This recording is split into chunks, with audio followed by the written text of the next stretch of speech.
मैं यहां पर हमारे हिंदू भाइयों से भी कहना चाह रहा हूं, असदुद्दीन ओवैसी और मजलिस किसी मजहब के खिलाफ ना थी, ना है, ना कभी रहेगी इंशाअल्लाह ताला। मैं यहां पर हमारे पिछड़े वर्ग के खास तौर से हिंदू भाइयों से कहना चाह रहा हूं, हमारे पिछड़े वर्ग के हिंदू भाइयों से कहना चाह रहा हूं, मेरी बात को आप याद रखो। आपको ठगा गया हिंदू एकता के नाम पर।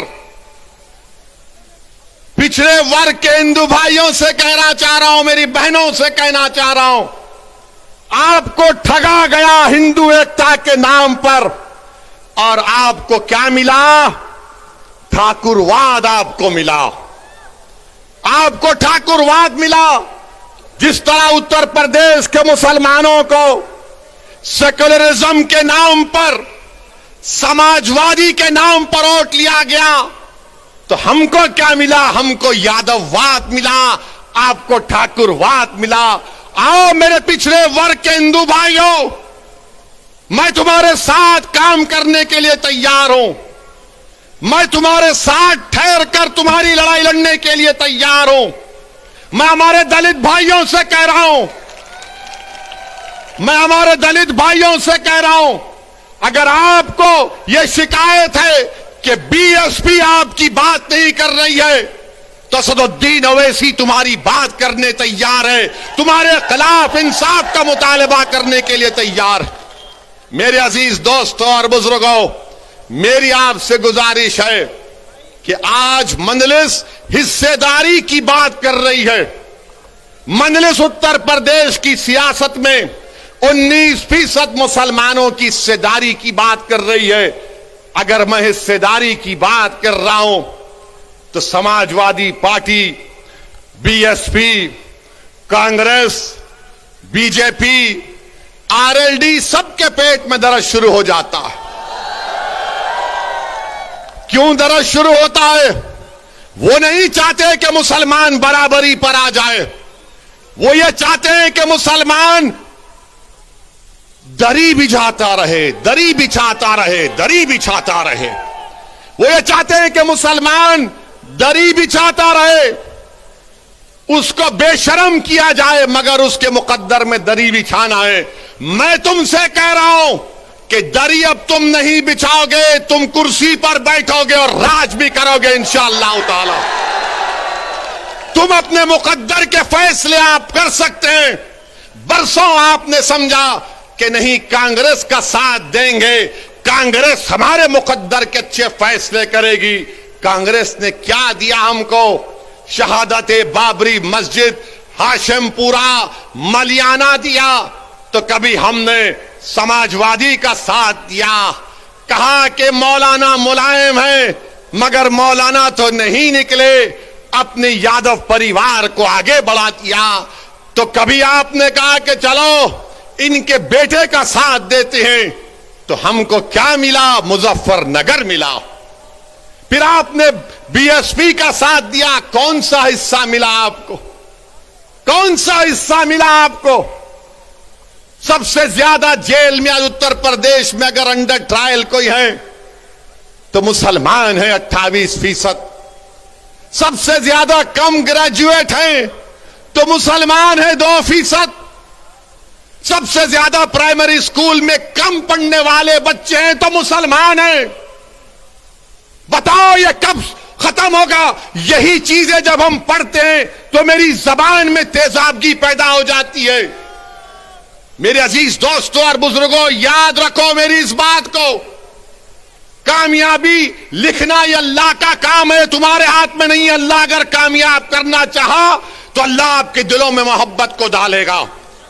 मगर मेरी इस बात को याद रख लो, अगर नाइंसाफी का आप खात्मा करना चाहते हैं, मैं सहारनपुर की इस मुबारक और तारीखी सरजमीन में खड़े होकर आपसे हाथ जोड़कर अपील कर रहा हूं कि तुमने 60 साल कांग्रेस का, आरएलडी का, समाजवादी का, बीएसपी का साथ दिया।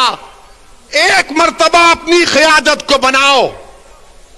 अपनी पार्टी को मजबूत करो, अपनी नेता को बनाओ जो तुम्हारे इशारे पर उठेगा, जिसकी दिलों में तुम्हारी मोहब्बत होगी, जिसकी जबान पर सपा, बीएसपी, कांग्रेस का डर नहीं होगा, उसकी जबान पर तुम्हारे इंसाफ के मुतालबे रहेंगे। वो तब होगा जब आप अपने वोट से मंजलिस के उम्मीदवारों को कामयाब करेंगे और लखनऊ में उत्तर प्रदेश की विधानसभा को भिजाएंगे। लोग उठकर कहेंगे, मेरे आज के इस भाषण के बाद कि ओवैसी जज्बाती तकरीर तो करता है, मगर अगर मंजलिस के 8-10 एमएलए विधायक जीत जाते हैं तो क्या होता है।